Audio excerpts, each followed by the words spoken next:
Heung-min Son, what can go wrong when he's on form? It's a dream come true, so sit back, relax and vibe with us. Special guests every time here to discuss. Bring your passion, come along for the ride, and don't forget to subscribe, cause...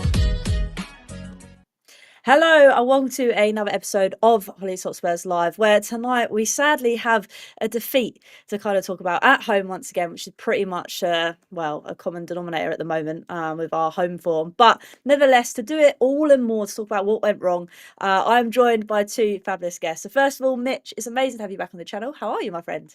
Yes, well, away from football, I'm very, very good, Holly. Thank you very much. It's great to be back on, obviously with Bill as well. We do a lot of stuff together. So, really, really nice to be on with both you guys. But it's just a shame that we have to talk about a loss. Another home loss, another poor home performance, which is really, really frustrating. But, you know, maybe things will turn around sooner rather than later. That's the hope. In believing in Thomas Frank, I guess, is still relatively early in the season. So I'm hoping he's just learning from all of these mistakes. So I've simmered off. I've cooled down from the actual game yesterday. Just need to see improvement. That's the main thing from me. Definitely. Well, we're in the right place to obviously dissect it all tonight. I need a bit of therapy, I think. But also, Billy, it's great to have you back on, my friend. How are you? Yeah, very good. Thank you. Good to be on with you guys. Good to see you again, Mitch. And a real bad one yesterday. It really was just, I can take losing, we lose all the time, but the performance was dreadful as well, as I'm sure we'll get into in a minute. So it's a real hard one to take.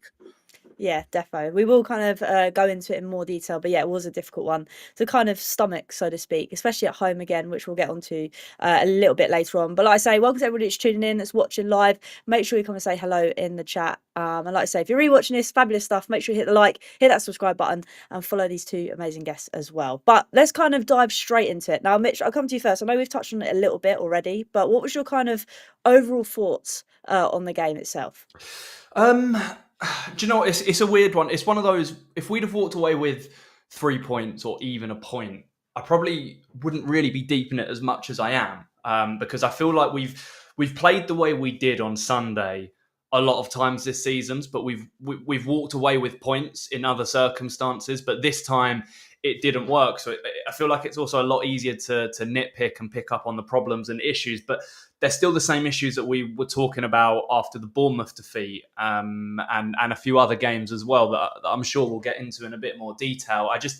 There are a few things that really frustrated me, to be honest with you. And it's like, obviously, I really want Thomas Frank to succeed. I'm fully behind him, as I am with every manager, but it's really difficult to sit there as a fan. And when you can see the issue as a fan, and you're seeing it happen week after week in home games, this is specific to home games, because the main thing is that midfield pivot, which I'm sure we will talk about. Bentancur and Paulinho next to each other. But for me at the moment, that's our biggest problem. And until Thomas Frank decides to veer away from that and try something different against teams that we're expected and maybe know we're going to have more of the ball of and we want to go out and attack, we're going to continue to struggle, I think. I just think it's too conservative. It's too safe. We're not, with no disrespect to Brentford, we are not Brentford. We're aiming higher than mid-table than 17th where we finished last season. So I just feel like we need to act like the size of club that we are and play the way that we know we can, because it all just feels way too reserved and safe at the moment for me. I think it's the big word of being brave, I think, Billy. I think that's the biggest thing that I took away from that game, was not necessarily being brave enough. And I know we'll go on to that pivot a little bit later. But for you, what was your kind of overall takeaways from that game? I think the pivot will be a big talking point. I think it ended up being a major reason why we lost. I think another reason, obviously, is Romero being injured. I think without him, our general build-up play is largely terrible. Like, we don't really have anyone who can progress the ball forward at all without Romero, which is a big problem. And I think it's more of a personnel issue again. About Udogie on the left, those two sort of minor injuries that we picked up before the game seem to have lost Udogie in the international break. Just really harmed us, I think. I think the biggest problem under Thomas Frank at the moment, particularly at home, is our ball progression. It's just really lacking. It's really lacking. I think one of the main factors in that is Romero. The other one is definitely the two in midfield. I do think while I say that obviously Bentancur scored, and I thought Palhinha had a pretty decent game. He's fine. I just don't think you can play them together if you're going to attack teams at home. I think let's kind of stick with it because obviously it is the big elephant in the room in sense of this Palhinha and Bentancur kind of pivot. And Mitch, I'll come to you. Obviously, we don't really seem to, I know we've both touched on it already, but we don't seem to create a lot through midfield, especially when those two are kind of on the pitch together. And I know, like Billy said, obviously Bentancur was the one that scored with a Palhinha header across, but that was 4 or 5 minutes into the game. And then it just kind of didn't really seem to click on from there, did it? No, and I saw some, I'm sure you guys might have seen them as well, and the people watching, the pass maps from both Palhinha and Bentancur from that game against Villa. 90% of the passes were sideways or backwards. And I think that is a real problem. I said this and I had my own little rant about it. I said, at times in that game, when we had the ball, I couldn't even see Bentancur because he just constantly drops between the centre backs. And I just feel like there's no need for us to have two deep players like that. And the big issue sticking on the midfield is you've got someone like Xavi Simons in that number 10 role who you know is a creative player. You know that he can do things if he gets the ball. But the issue is we weren't giving him the ball. You know, he thrives in spaces where he can get the ball in tighter areas, perhaps on the turn, and with maybe a little bit of pressure around him, draw the players in, then you play through it. But not necessarily Palhinha for want of trying, but Bentancur in particular doesn't seem to want to play those more dangerous balls. And as Billy alluded to earlier, not having Romero in the team Sunday is a big reason why maybe that didn't work, because you know what he's like. He will pick the ball up from defence. He will go forward a little bit and he will just fire a ball in between two opposition players into the feet. It's a little bit risky, but you have to take these risks to be able to beat the best teams in the Premier League, especially a team like Villa who are so good at defending and have a good mid to low block under Unai Emery. No, 100%. And I think that is the thing.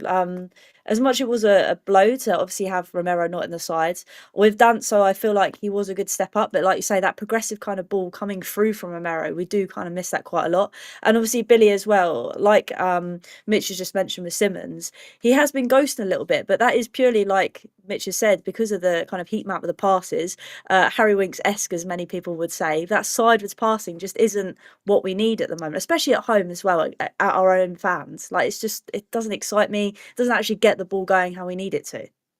Yeah, and I think there's a few videos of him being in a pretty good position, just not being found with the ball. I'm sure I read that Palhinha didn't make a single pass to Xavi Simons, and Bentancur made 2, which I think says it all in 90 minutes. I think that says a lot about how bad the progression is from the midfields. I think we need to be getting him on the ball a lot more. I don't think he's blaming us like he didn't really do much when he did have the ball, but there's no way that we're finding him enough, and that's a real problem. It really is. And I think I'm going to stick with you, Billy, because we did score that first goal and it was well worked. And again, it was kudos for the man putting that ball into the box. I mean, I think I've said it multiple times on the show. I love what Kudus is doing. But at the moment, he seems to be the only real one that seems to create something. Again, that's a major concern. Yeah, he's by far our best attacking player by a long way. And I think, I like Tottenham Hotspur. I think, I really want them to do well, and I think playing them for an extended run is probably the right thing to do, because we need to get them firing in the absence of a couple of our bigger players. And it's just the problem is, when you have to rely on playing young players like that, the quality is not always there for as much as you want it to be. So I think that's a real problem. I think Richarlison will probably start in the Champions League game. Obviously, Chel couldn't, so he's rotating in that way. But I think, it's a bit of a problem, a bit of a personnel issue up front, I think. Yeah, it is another kind of headache. And I'm glad that you mentioned Odobert, because Mitch, I think at times in that Villa game, to pick out a positive, I love it when wingers go at players. And I find with Odobert, he's slowly having that confidence to do that. So hopefully on that side, he will kind of fall into that player that can do that week in, week out. Yeah, it's exactly what Bill said, really. Odebert's a really good, young, exciting player, but he's raw and he does still lack that quality in the final third. I mean, the amount of times I watched him go at his man and even go past his man at the weekend, but it's just that ball into the box or picking out the right pass in that final moment. He just very rarely did it. And I think when you look at Kudus, he does that a lot more often, and that's kind of the difference in quality at the moment, and why so many of our goals come from that right-hand side rather than our left-hand side. I mean, it doesn't help that we haven't particularly got a striker who is, banging form and scoring goals at the very minimum every other game. So that doesn't necessarily help. Imagine you swap out Richarlison or Tell and you put Harry Kane back in there. Odegaard's probably picking up assists at the very, very least quite often. So it makes a big difference. And I really like Odegaard, and I think he's going to cement that left wing spot, to be honest with you. But yeah, just he's not quite there yet. That's not to say that he won't be, and I think he will get there. But when you're in the here and now and you're wanting to win games right this second, it's still kind of a little bit frustrating to watch, as much as you might like him and rate him as I think we all do. Yeah, and I think I feel that as well. I think it's going to take time for him to kind of embed in and find his real self, having that consistency week in, week out. But there's showing signs. I thought I'd just throw in a little bit of a positive because it was depressing, the game at the weekend. But obviously it goes a bit more depressing because, Billy, the goal we conceded, now I feel like a bit of a broken record week in, week out, because although it was a brilliant goal from outside the box, I feel like it was only taken because Vicario was slightly out of position in his goal. Now, I might be being slightly harsh, but I feel like he just hasn't been on it for a couple of weeks now. Yeah, and I think if he was in a good run of form, making save after save after save in games, it wouldn't be a conversation. But because he's not, it is a conversation. And he was, that Rodgers one is a difficult one, because when you watch it back, it's kind of just like bang down the middle of the goal. Really, it's not like it's gone in the top corner or anything. And I haven't actually seen the second goal. I only saw it in the stadium. I haven't seen a video of it, but I saw some people criticising for that one as well. So I just think there's a bit of a cloud over Vicario at the moment, and it'll be interesting to see what happens moving forward with it. I think this is the thing, because I sadly think when Vicario is a great shot stopper, Mitch, he's unreal. But he just hasn't got that, I don't know, concentration, that nous about him at the moment, confidence. I'm not quite sure. Yeah, it's a really, really difficult one with Vicario. I mean, the Rodgers goal, as Billy said, is a difficult one because it dips really late as well. It actually starts really high and it just dips over the top of him. And I've noticed a lot of Vicario's dives, he dives really low. Like he doesn't get much height on his dives at all, especially even when the ball's sort of like at a higher level. I don't know if that's intentional or not, but it's difficult because we went through a period where we criticised Hugo Lloris for a period where he was playing similarly. The second goal, he doesn't move. You could argue that maybe his vision's blocked a little bit. But to be fair, I'd put more of the blame on the 6 players on the edge of the box that didn't actually close Buendia down. But yeah, I think it's a tough situation because Vicario has just been added into that leadership group as well. So to me, that suggests that Thomas Frank doesn't have any plans or any thoughts that he might drop him. But I actually really like Kinski, and I think he's got such huge potential. And I feel like he deserves a go in the Premier League at some point, and he shouldn't just be sat on the bench and ready to play FA Cup games and Carabao Cup games. He's not even going to get European games this season either because it's the Champions League. So I think I saw someone make a really, really good point on social media yesterday. They said if it's any other player on the pitch playing badly, they get dropped, they get replaced, but goalkeepers seemingly get a bit of a different treatment. For whatever reason that is, I don't know. And Thomas Frank will have his own reasons for trusting and wanting to keep him in goal. But sometimes, you can't just keep a keeper in and play them back into form. If you've got better options available to you as well, why wouldn't you use them? So, yeah, it's an interesting one to keep an eye on, but I really, really can't see a world in which Frank changes the goalkeeper anytime soon. No, and I think that's the thing. You made a good point on obviously the leadership kind of team, because Billy, I think we've mentioned it before, but obviously when that was kind of announced, it was a bit like, oh, okay, that's probably the only one that I was a bit taken back by. So maybe that kind of alludes to what Mitch was saying, the fact that he is part of that leadership team. Frank kind of sees him being that number one for a long period of time. Or do you think maybe you should just have a swap out and put Kinski in? I think you could definitely argue for that. I don't think it will happen though. I think Mitch is right. It just doesn't really happen with goalkeepers, like ever. Like they just don't really get rotated. Certainly not dropped for bad form, but just seems to be one of those positions where to try and get out of it, you just play them into like form and confidence. So I think Frank's made it really clear that Kinski is his number 2 and Vicario is number 1. I think that'll probably stay all season. Kinski will probably play in the cup games. I'd be very surprised if Kinski even plays in the Champions League at the weekend. Midweek, sorry, and see what happens after that. But I think Frank's made it very clear what he wants, and I think that'll be Vicario starting most of the season. No, definitely. And again, that kind of leads on because in the second half, there was this weird period of like 10, 15 minutes where we seemed solely on top of Villa. And Billy, I'll come back to you for this one. Because obviously we've spoken about Romero, what he kind of adds, bringing the ball forwards. But Danso had a brilliant chance with obviously his throw-in, lobbed it straight in, and then we nearly kind of scored from it as the keeper was having an absolute mare. Is that something that's quite nice to have in our Arsenal, to have someone like him being able to throw the ball that long? Yeah, it's definitely an interesting weapon to have. I think the problem is when that's all you've got, it's a bit of a worry. And I think one of the criticisms on the Frank at the moment is that without set pieces, we don't really look like we're scoring much or creating much even.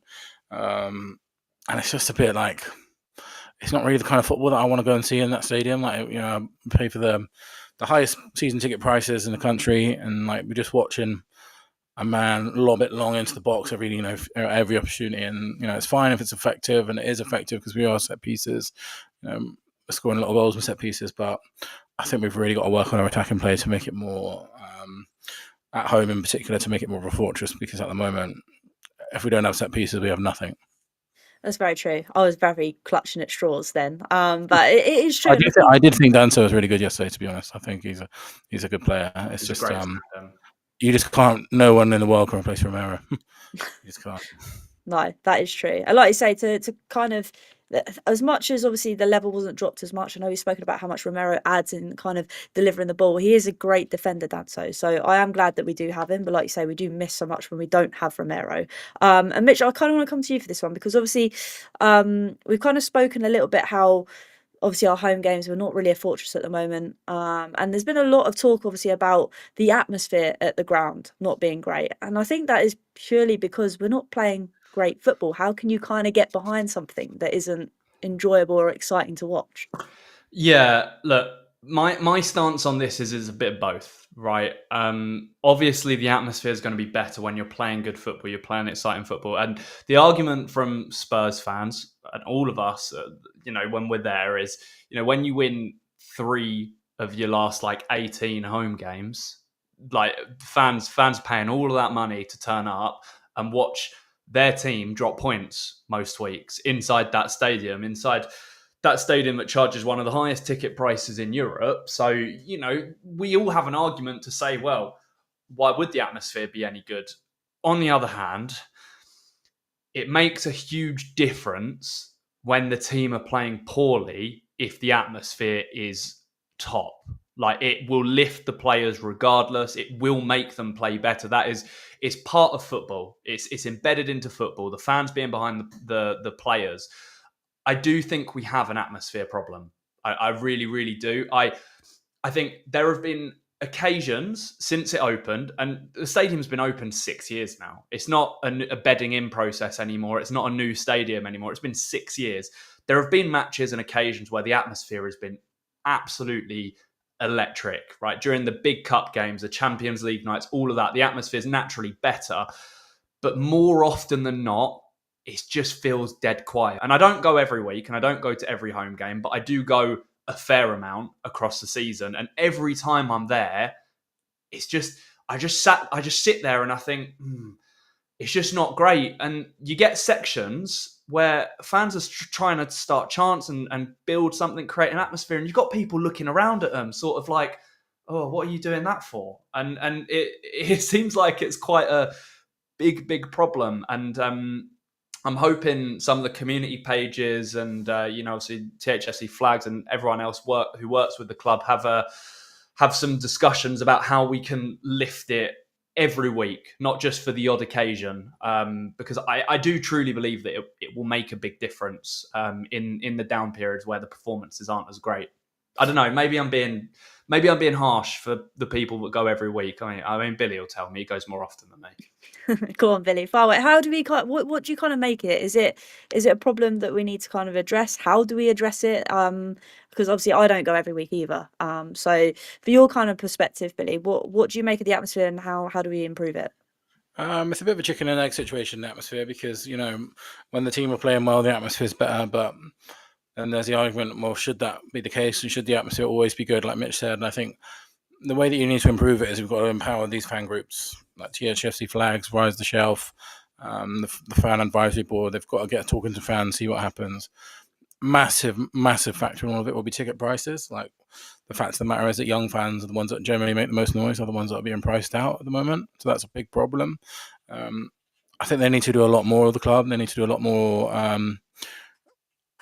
purposeful and initiatives to try and generate atmosphere, because it's not going to happen by itself. So I think they need to look into having a singing section in the south stands, like, immediately. They need to make more use of the safe standing. You still have some people in the south stand that are, everyone in the football match is, entitled to support the club in the way that they want, but you have some people that get annoyed at people standing up in the south stand, which I don't think, if you're paying to sit in a safe standing section, can be really a thing. So I think they need to look at where they seat fans and make sure that fans that want to generate atmosphere are sat together. They need to lower ticket prices, but they especially need to empower these fan groups that are designed to make atmosphere better. Definitely, 100% agree with that. And hopefully, obviously, with the appointment of Vinay and obviously our new sporting directors, that's slowly kind of happen. Because Mitch, I know we're going slightly off tangent, but I know throughout that Champions League, when Vinay came in, I slowly start to feel like I was part of this team again, as a fan. So hopefully it's a step in the right direction that will come at some point. Yeah, the communication from the club has improved drastically over the last few months, 100%. I mean, even today, right, I got 3 emails, I think, from the club because they had to postpone the ticket sales for the upcoming games because of the whole Amazon outage that was going on. And, they were very on it with updating fans saying they have to postpone it. And then when it was back up, they let us know very, very quickly. And obviously, I think the sit-down interviews and the 11-minute videos with Langer and with Vinay, they're very, very helpful. How much they are sort of for show, and it's arguable, but it's a step in the right direction. But I think Billy's absolutely spot on in terms of integrating fans into the atmosphere.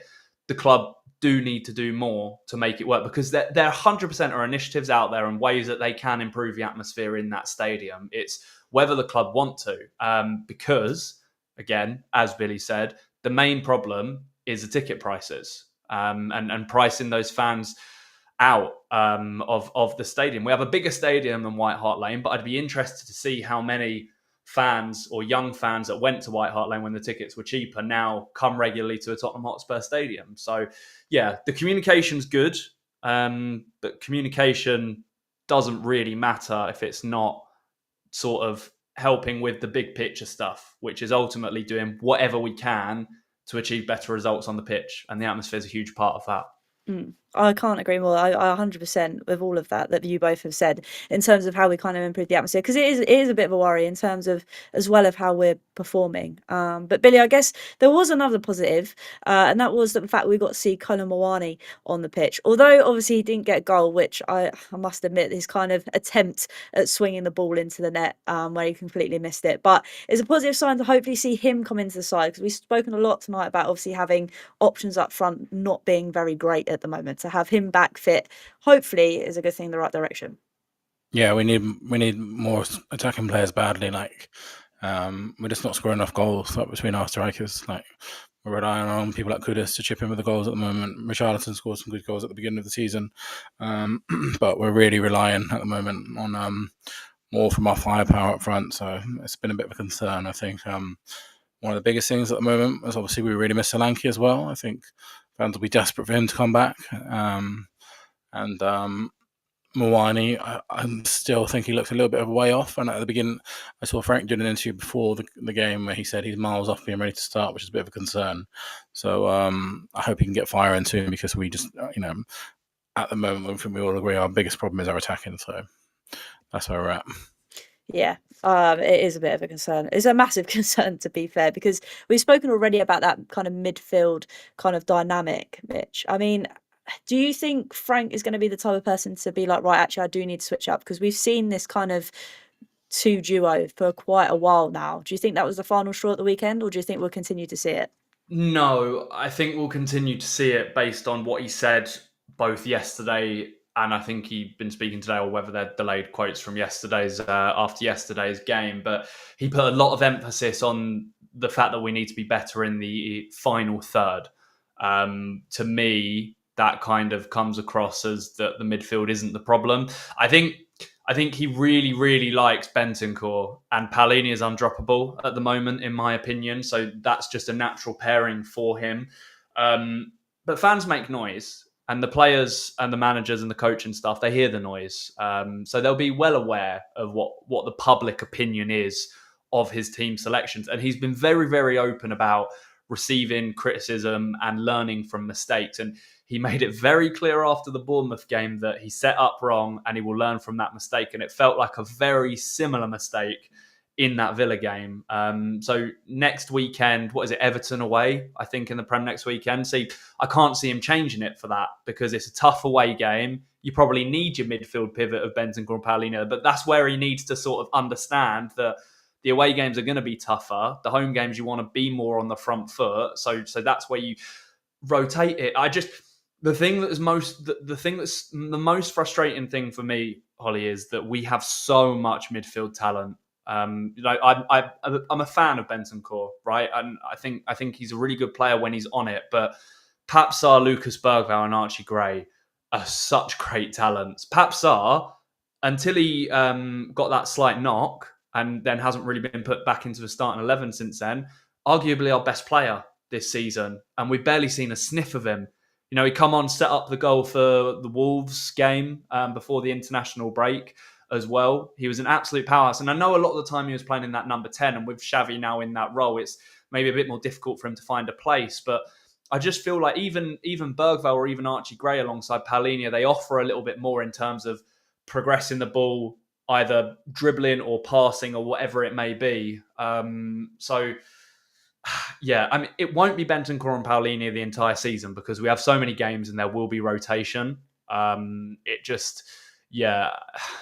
don't know, to be honest with you. I think he might be quite stubborn with it, is what I'm envisaging, to be honest with you. And that's a frustrating thing because, like you said, you've mentioned all those names and Bergvall and Sarr. I mean, for you, Billy, what would you ideally like to see? I know every game's different, and I know with Frank we see a different kind of combination, or so we should be seeing a different kind of combination. But what would you ideally like to see in that midfield? I think we have to put a passer alongside Palhinha, definitely.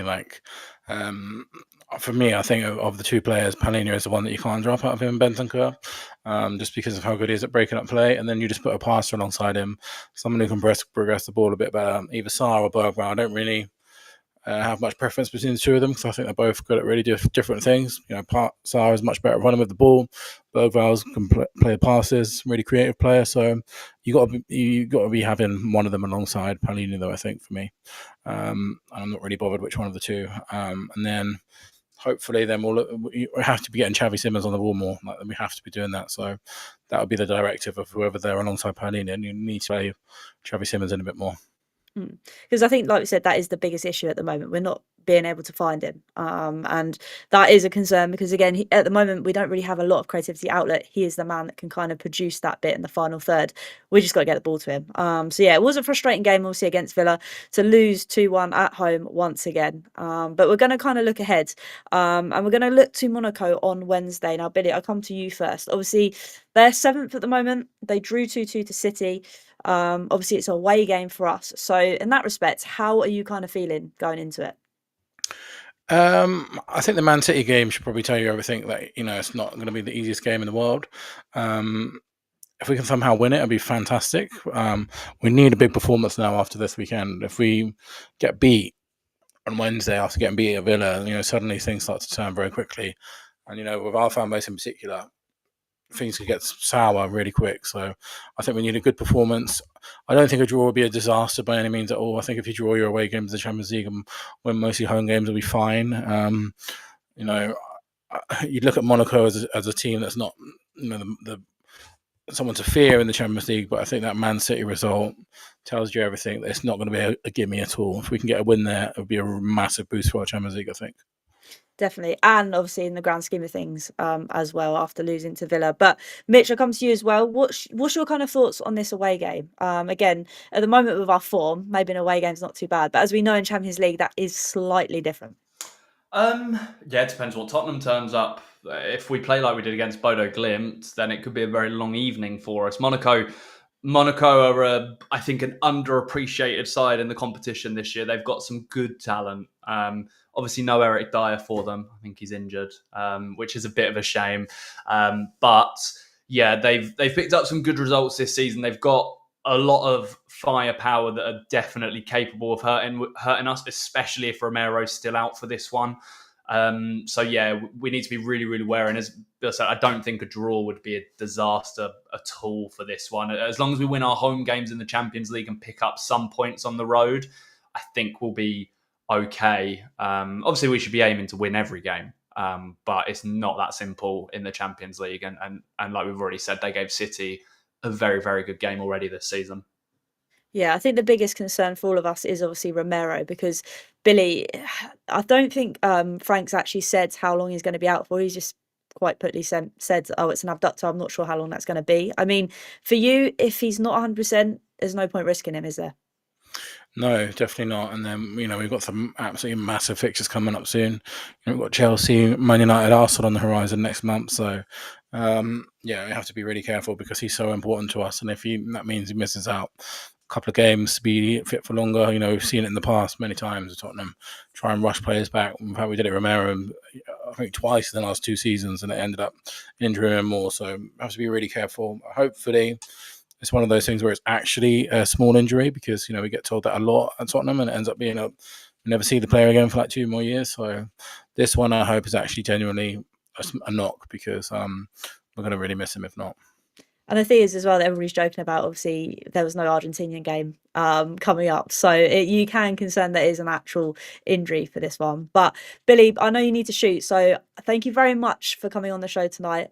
Please let everybody know where they can find you doing your thing. Yeah, just Billie T on Twitter, and thank you very much, guys. And hopefully we'll get a nice win on Wednesday, and we can forget about this Aston Villa game ever existed. 100%. But thank you again, Billy. Cheers. Thank you, guys. Good to see you. Perfect. But yeah, so obviously we'll kind of move on and talk about, let me push this screen, actually, that might be easier. It might be helpful if I had you in there. Hang on 2 seconds. You know, it's been a while since I've done this. Hang on.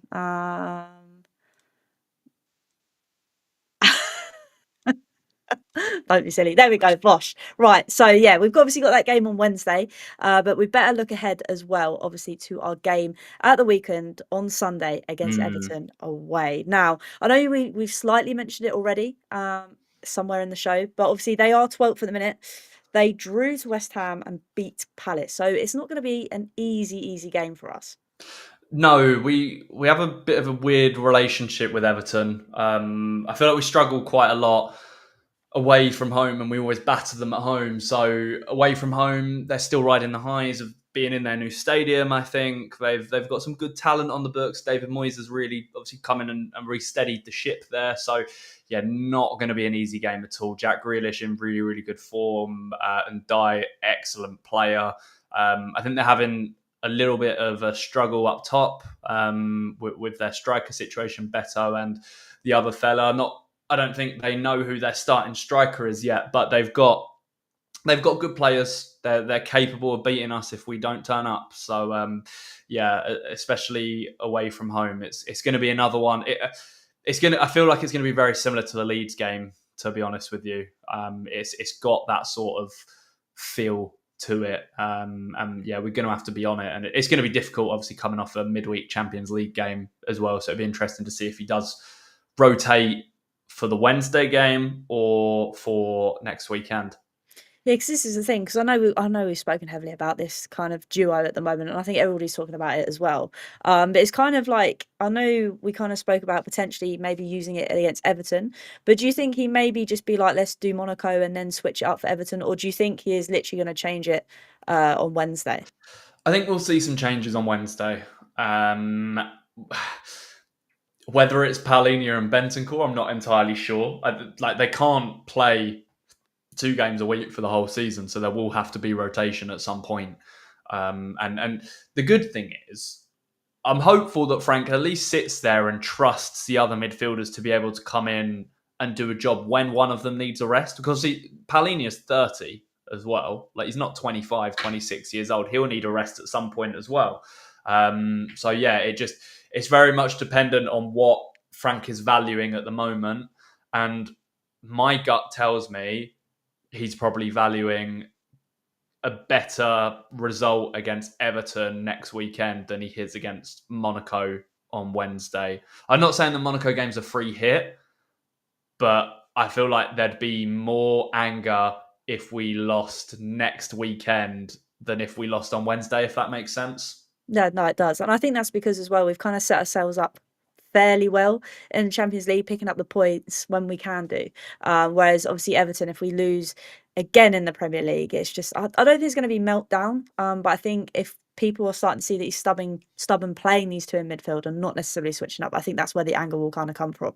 Yeah, I think so. I think the goal scoring is a problem. You'd expect Richarlison to start next weekend because I think he quite loves a game against Everton, and how much I think the club means quite a lot to him, but it also means he puts in good performances when he plays against them. To sort of weird relationship, but we just need to find a bit of a flow. Do you not think? I just feel like we're Frank. I don't know if Frank knows what his best team is still. Which is a bit of an issue. I mean, you could look at it as a bit of a positive that he's got so many decent players in and around the team that he doesn't really know who to play. But we really need to find a bit of rhythm and grind out these results because, as Billy said before he left, we've got a really tough month coming up. Yeah, it is not looking pretty the next kind of month or so.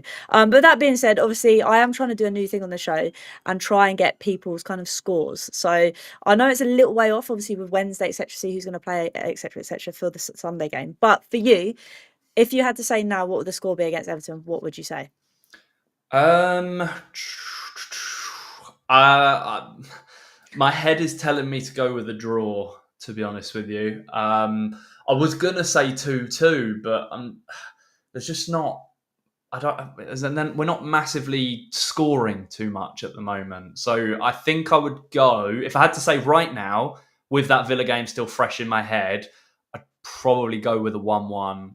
If we can sneak a 2-1 win, that'd be fantastic. But my logical answer is a 1-1 draw at the moment.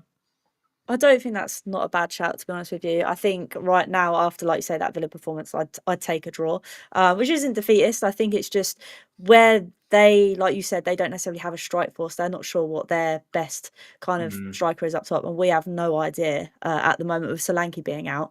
I would say that is probably a good shout, to be honest with you. But we have got a busy week. The fixtures are going to come in thick and fast now. But it's been good fun, obviously, not to dissect a loss, but to kind of have that bit of therapy to go through it all in our heads. So thank you once again, Mitch, for joining me. Where can everybody find you doing your thing?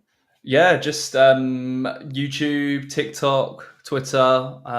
If you want to come and check out some of my rage bait I'm posting on TikTok at the moment, that's what I'm trying to push at the moment. So just Mitch_fretting. I'm getting a lot of angry Arsenal fans in my comments at the moment, which gives you a bit of a hint on the content I'm sort of putting out. But I'm just using it as a bit of fun. So yeah, if you fancy, then that'd be great. But yeah, it's been a pleasure, Hollie, to chat, even if it is after a loss. But it's always nice to get the negative feelings out into the open, and it sort of lets you reset. We've got 2 more games this week now. We can move on from Sunday and look forward to those.